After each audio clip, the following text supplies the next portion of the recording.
Hello, it's Jason again with another talk about the de-spiritualization of our modern times. My last talk went long and wasn't my favorite. I listened to it and it's taken me a while to get back to this. And as I mentioned, it didn't move the plot forward that much. It was more of a backstory. How did we get to this point? Why have we become more despiritualized? And I mentioned a couple other things like pornography, how it focuses only on the body, and pornography, it wouldn't work if we gave the characters actual souls, backstories, and motivations, and heartbreak, and things that are part of the full human experience. It's not intended for that. And also how so much of our time is spent now online, and it doesn't seem like we get very spiritual connections that way, because it's hard to know who you're dealing with, and people act differently because they're unseen, and there's not many consequences, and also you don't know who you're talking to.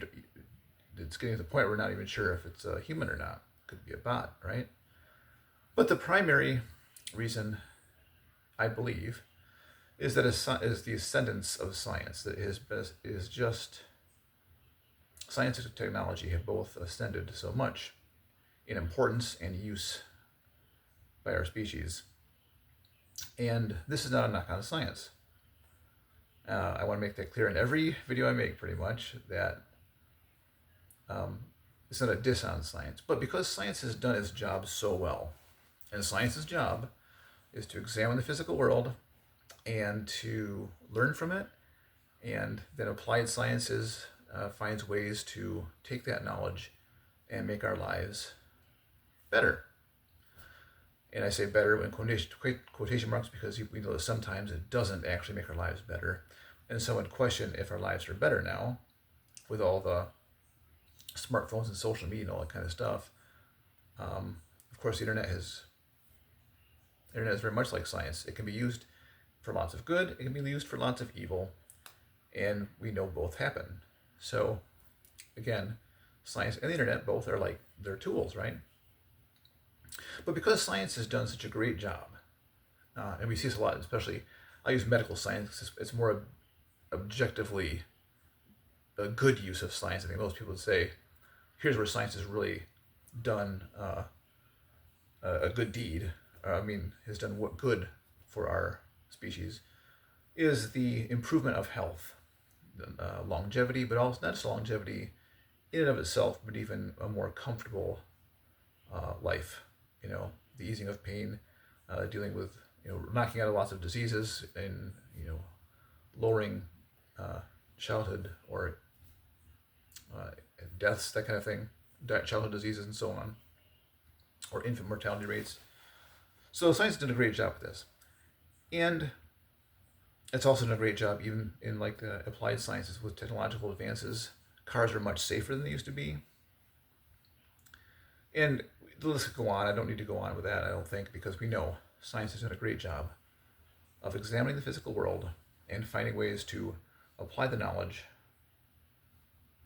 that has been accumulated through scientific research to create or to medications or technologies that have improved our lives. As a result, we often think when there's a problem, when we see a problem with our society, or when we see problems, we think, let's do a study, let's get some data, and we'll find some kind of scientific solution, because science has done so well. But of course, the problem with that thinking is that would only work if the problem is a physical problem, because science can't do anything regarding a soul or a spirit. So, because science has done its job so well, I think we've, in general, we've turned our attention more and more and more to applied sciences, and look to science as ways to solve issues and to solve problems. And in the process, we've neglected the soul. So it's not that science teaches us we have to neglect the soul, it's that science only focuses on the physical, and science has done a really good job of exploring the physical and explaining the physical and improving the physical. So we kind of got, I don't want to say addicted to science, but we've kind of become so dependent on science and technology to solve our problems that I fear we're neglecting the fact that there's there's still a part of us that science is never going to be able to solve, because it's not a physical problem, it's a spiritual problem. And I've looked at, and I'll mention this again, and this is one reason I'm a big fan of science fiction. I think science fiction often, there's a countless movies or books in science fiction where basically that's kind of what the conclusion is. All of our technological advances and all of our scientific knowledge doesn't fix the inherent problem with humanity, because it doesn't deal with, you could call it the soul, you could call it the heart. It doesn't deal with that part of us which is not physical. Okay, so what would we expect? What would we expect if we turn always to physical solutions and neglect our spirits? What would we expect to see? Well, going back to the talk about intuition, one other phrase we could use is the truths that we view as self-evident, right? This are things that we seem to know that really there's no scientific basis for. And I'll especially mention the free will, because you can find people that argue that we don't have free will, because again, free will would necessitate really that there's a part of us that isn't just enslaved, if you will, to the laws of physics. That our mind is not just a product of the brain. The brain is certainly involved, but there's another aspect to it, to our mind or our heart, whatever you want to call the part that you call yourself, yourself, that isn't made of physical matter, that it simply follows laws of physics, but is free to make choices, is free to think for itself, is free to process things apart from the way it's told to by neurons and chemicals and so forth. So we'll look at that part. So if we neglect that part, I think one of the main problems you would see is problems in our mentality, problems with our mental health. Because if our mind is not composed of just the activities of the brain, but there's also something else involved, a spirit, then we're going to have some mental issues that are not solved by medications and other ways to impact our brains, right? Okay, so I want to make sure again that this is not a criticism of drugs, mental health drugs that involve anti-anxiety or antidepressants or all the other kind of drugs that are out there, because of course I would never argue that our mind is all spirit. Our mind is definitely at least partially the activities of our brain. And an unhealthy brain or an imbalanced brain, a chemically imbalanced brain, is going to cause poor mental health. So if you have poor mental health, looking for the correct, getting diagnosed and having the correct medication might be the thing for you. Or if you're already doing that, great. I'm glad you found something that works for you. But if there is a spirit, then obviously this can't solve everything, because there's still the part of our self, or our mind, or our self in general, that is not just a product of our brain's activities, but is our spirit. So if the spirit is getting more and more and more neglected, maybe brains are getting healthier and healthier or treated better and better, but we would still see a lot of mental issues, anxieties, and depression and loneliness and all these sorts of things that come about. And I think we do see this. And it's something we would expect to see if we're ignoring and neglecting half of what makes up our mind, or our self, if you will. So, yeah. So that's what we would expect to see.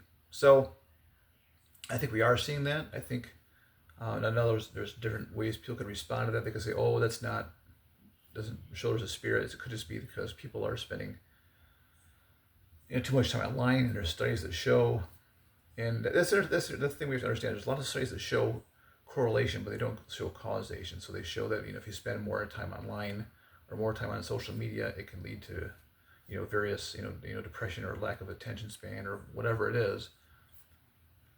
And that those studies can be useful because they show there's a correlation. But if we don't, the problem with that is they want to keep it scientific. And if you keep it scientific, then you're still not going to deal with the spirit, because scientists can't bring the idea of a spirit into the scientific realm, because it's not a physical thing. So there'll always be some other kind of solutions, and the spirit again will go, I would say, neglected. But those studies can be useful because we can see, okay, what do these things have in common? We know that some of the things that make people happier are close relationships.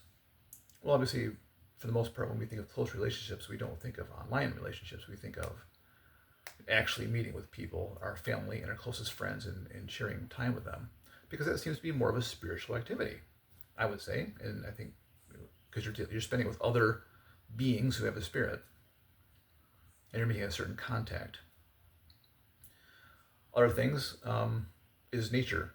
People have mentioned that, or studies have shown that spending time in nature is good for our mental health. One could argue that we evolved that way, but you could also argue that this is also a spiritual activity to a degree, because well, I wouldn't say plants and things have spirits, but it does kind of return us to, I guess it's out of the man-made realm. I guess it's out of the man-made, the functional, the concrete, that kind of thing, into a part of the world that used to inspire more awe and wonder and so forth. And I think that could be part of it as well. But I would like to add at some point, and I think maybe I'll cut this one short. So I think the main topic of this was, if we don't deal with the spirit and we have a spirit, how will that affect us? How will we see what will the effects be? I think the main effect will be mental issues. And by the mental issues, it doesn't have to be like actually something that's diagnosed, like you'll have more schizophrenia. I don't mean that. But I just think you'll see more, if a part of you is not being fed, correctly, or is not being cared for, I think you'll see signs. I think mostly it'll be, depression or anxiety, just a lack of motivation, a lack of meaning, a questioning as to why I'm here, and things like that could happen if we only walk around with, cared for brains and healthy brains, but a neglected spirit. So, yeah.